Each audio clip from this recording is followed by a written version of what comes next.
ಗೆಲ್ಲುವ ತನಕ ಹೋರಾಟ, ಎಲ್ಲಿಯ ತನಕ ಹೋರಾಟ, ಗೆಲ್ಲುವ ತನಕ ಹೋರಾಟ. ಏನೇ ಬರಲಿ ಒಗ್ಗಟ್ಟಿರಲಿ, ಏನೇ ಬರಲಿ, ಒಗ್ಗಟ್ಟಿರಲಿ.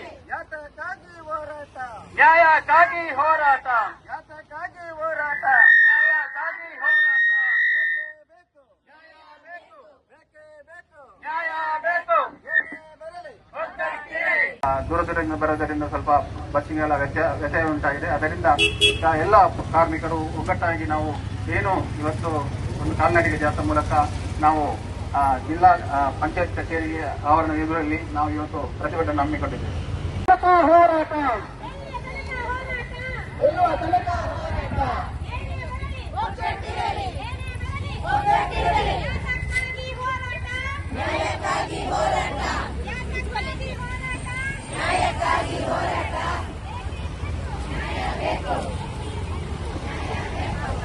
ವರ್ಷಗಳಿಂದ ಇವತ್ತು ಜಿಲ್ಲೆಯಾದ್ಯಂತ ಗ್ರಾಮ ಪಂಚಾಯತ್ಗಳಲ್ಲಿ ಇವತ್ತು ಸ್ವಚ್ಛತಾ ವಾಹನ ಚಾಲಕರು ಮತ್ತು ಸ್ವಚ್ಛತಾ ಪೌರ ಕಾರ್ಮಿಕರು ನಿರಂತರವಾಗಿ ಕೆಲಸ ಮಾಡ್ತಾ ಇದ್ದಾರೆ.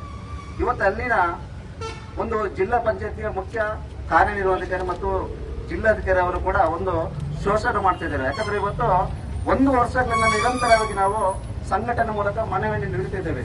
ಯಾಕಂದ್ರೆ ಅವರಿಗೆ ಸರ್ಕಾರದ ಆದೇಶದಂತೆ ಇವತ್ತು ಗುತ್ತಿಗೆಯನ್ನು ರದ್ದುಪಡಿಸಬೇಕು ಮತ್ತೆ ಅವರಿಗೆ ಕನಿಷ್ಠ ವೇತನ ನೀಡಬೇಕು ಮತ್ತೆ ಅವರ ಭದ್ರತೆಗಾಗಿ ಇವತ್ತು ESI ಇಲ್ಲ, PF ಇಲ್ಲ, ಮತ್ತೆ ಆರೋಗ್ಯ ತಪಾಸಣೆ ಮಾಡಬೇಕು ಅಂತ ಕೂಡ ಕೇಳಿಕೊಂಡ್ರೆ ಕೂಡ ಈ ಮನವಿಯನ್ನು ಕೂಡ ತಿರಸ್ಕಾರ ಮಾಡಿ ಇವತ್ತು ಒಂದು ಯಾವುದೇ ಒಂದು ನಮ್ಮ ಬೇಡಿಕೆಯನ್ನು ಈಡೇರಿಸಿಲ್ಲ. ಅದಕ್ಕೆ ನಾವು ಅನಿವಾರ್ಯವಾಗಿ ಇವತ್ತು ನಾವು ಇಲ್ಲಿಂದ ಕಾಲ್ನಡಿಗೆ ಜಾಥಾ ಪ್ರಾರಂಭ ಮಾಡಿ ನಾವು ಜಿಲ್ಲಾ ಪಂಚಾಯತ್ ಕಚೇರಿಯಲ್ಲಿ ಬೃಹತ್ ಪ್ರತಿಭಟನೆ ಮಾಡಿ ಇವತ್ತು ಸರ್ಕಾರದ ಮುಖ್ಯಮಂತ್ರಿಯವರಿಗೆ ಮತ್ತು ಗ್ರಾಮೀಣ ಸಚಿವರಾದಂತ ಪ್ರಿಯಾಂಕ ಖರ್ಗೆ ಮನವಿಯನ್ನು ಕೊಟ್ಟು ನಾವು ಅಪ್ರತೆಯನ್ನು ಮಾಡ್ತೇವೆ.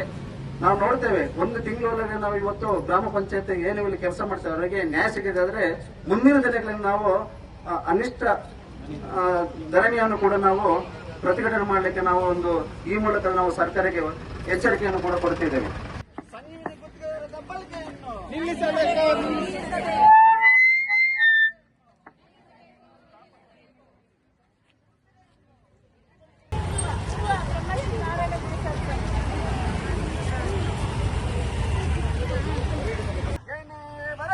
ಒಗ್ಗಟ್ಟಿರಲಿ, ಏನೇ ಬರಲಿ, ಒಗ್ಗಟ್ಟಿರಲಿ.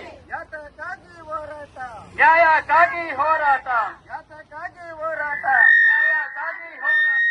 ಬೇಕೇ ಬೇಕು, ನ್ಯಾಯ ಬೇಕು, ಬೇಕೇ ಬೇಕು, ನ್ಯಾಯ ಬೇಕು. ಏನೇ ಬರಲಿ, ಒಗ್ಗಟ್ಟಿರಲಿ. ಸಂಘಟನೆ ಗುತ್ತಿಗೆದಾರರ ದಬ್ಬಾಳಿಕೆಯನ್ನು ನಿಲ್ಲಿಸಬೇಕು.